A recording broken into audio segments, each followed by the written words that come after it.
Now, these are things you can expect before your interview. Sometimes you first get a phone interview. For some companies, they give you one phone interview. If you pass that one, you go to the next phone interview.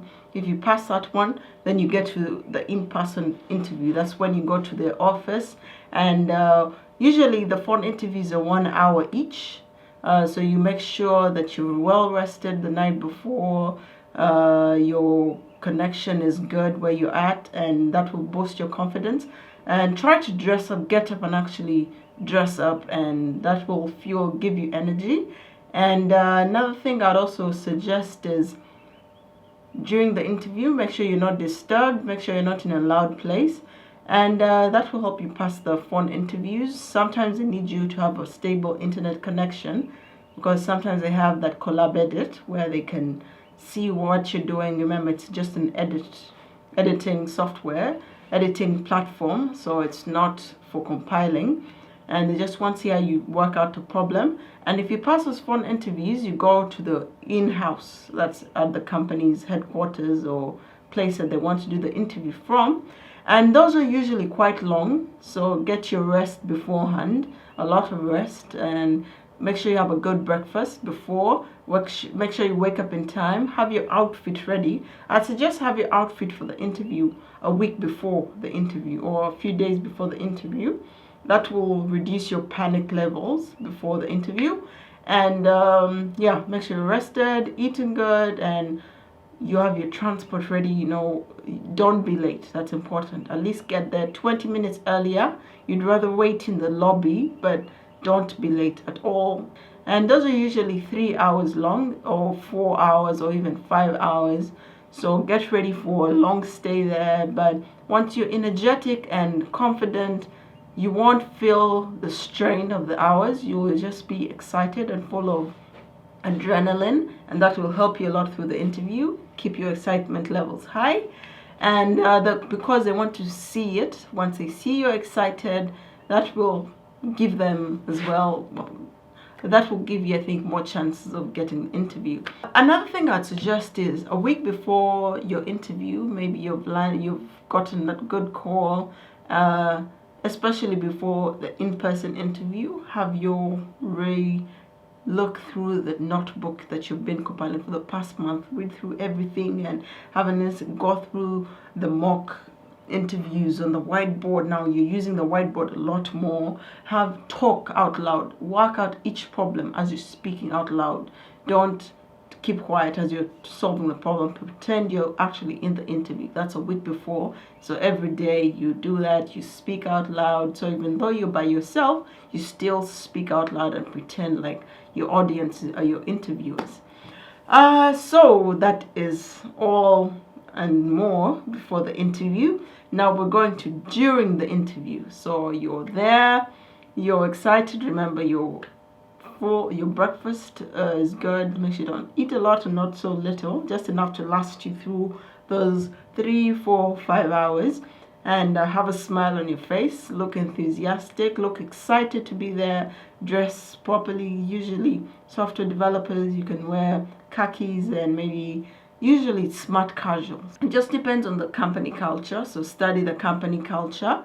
Oh, that's another thing I forgot to mention before. So maybe 2 weeks before your interview, get 2 weeks or even more before your interview, get to study everything about that company you've applied to and you're going to interview with. Know them, try to know the most important people in the organization, maybe the CEO, the person in charge of technology that may be interviewing you. Sometimes they send you the names of the people interviewing you. Try to do a LinkedIn search, try to see their level of knowledge or their experiences, and try to connect a face to a name when you get there. That's quite important.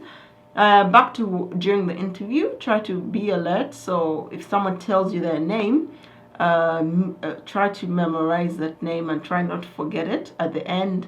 And you're like, thank you, Mr. Smith or whatnot. So that you address them by the name, you look them straight in the eye and show that confidence. And don't be nervous, because once you build your confidence, actually preparation helps a lot. It reduces on your nerves. Of course, they may be there a little, but don't vocalize it. Don't tell them you're nervous. because sometimes once you tell people you're nervous, they get nervous as well.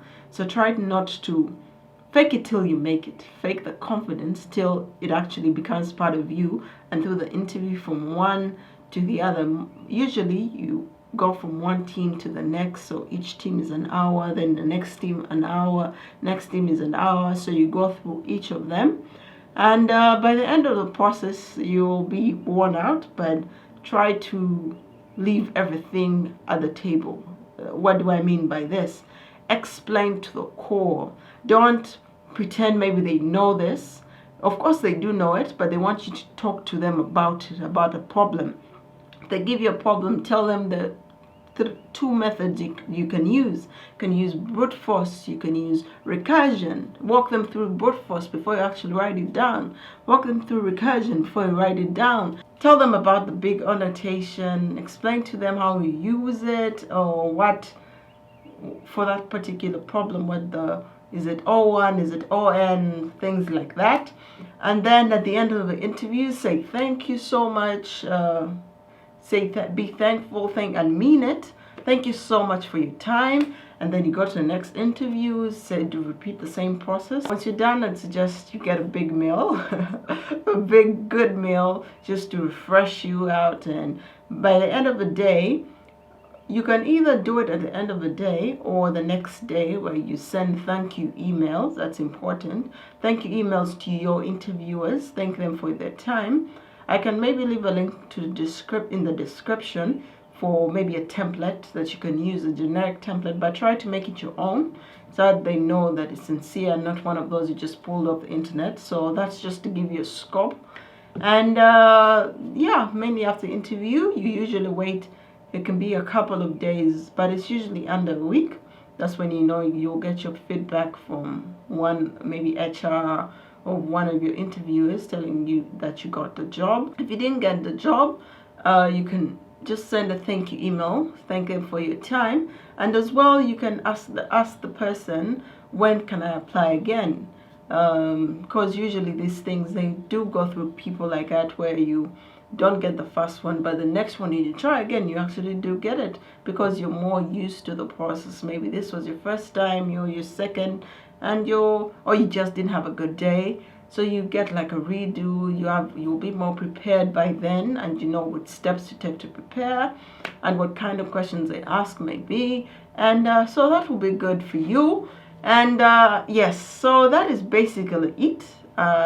If you have any questions or comments or anything you'd like me to clarify, please leave that in the comments below. I hope you get that interview. Prepare. Practice. And hard work will eventually pay off.